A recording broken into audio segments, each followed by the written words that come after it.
A final farewell to Pope Francis, the people's pope. The bells of St. Peter's Basilica tolled to mark the end of the funeral for the pontiff. The funeral began with an elaborate set of rituals at the square where thousands lined the streets to get a glimpse of the Pope one last time before his final resting place at the Basilica of St. Mary Major. Just 6 days ago, Francis made his final public appearance at Easter. Now the cardinals will mourn for 9 days. Then the daunting task of picking his successor begins. Good evening, I'm Tanya Rivero. And I'm Joe Torres. The world witnessed the final goodbye to Pope Francis. The Pope always wanted to be close to the faithful. He insisted when he would lie in state in the Vatican after his death that his coffin be low to the ground so that those who would come to pay their respects could see him. Even in death, he earned his name, the people's pope. The cardinal delivering the homily described him as a pope among the people. Eyewitness News anchor Mike Marza witnessed it all from Vatican City.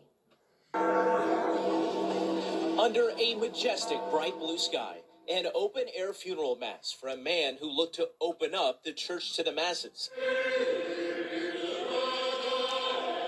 More than 250,000 people, including heads of state, royalty, and some ordinary Catholics, all in attendance, not to mention the tens of millions watching around the world.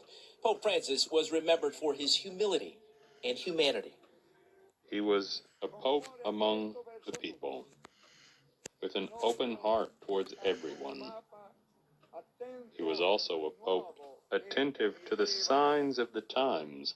Cardinal Giovanni Battista Re, the dean of the College of Cardinals, delivering a moving homily, painting a picture of a man from Argentina who used his 12-year pontificate to spread love.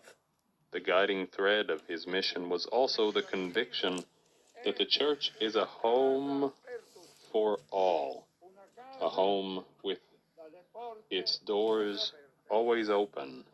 Francis wanted a simple service, but the rituals of a Catholic Mass remained. Following the funeral, the Pope's simple wooden coffin loaded into a makeshift Pope-mobile for a procession.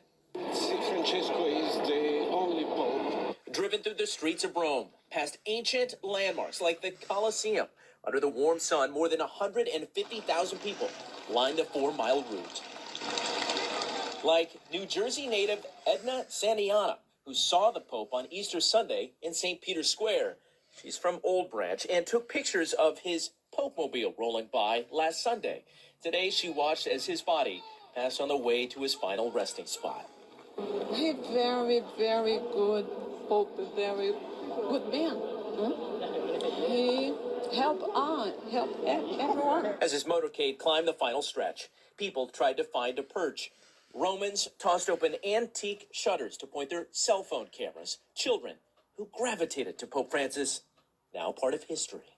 Yeah, he was a kind man, I think, and yeah, we are also Christian, and yeah. Mourners overcome with emotion. The Pope-mobile approached the Pope's beloved St. Mary Major.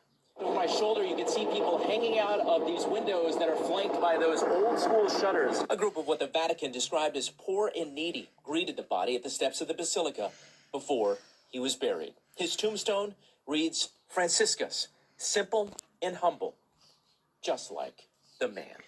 Stood for decency, and he stood for, faith. He stood for honesty. He stood for authenticity. What an event. And that was Mike Marza reporting.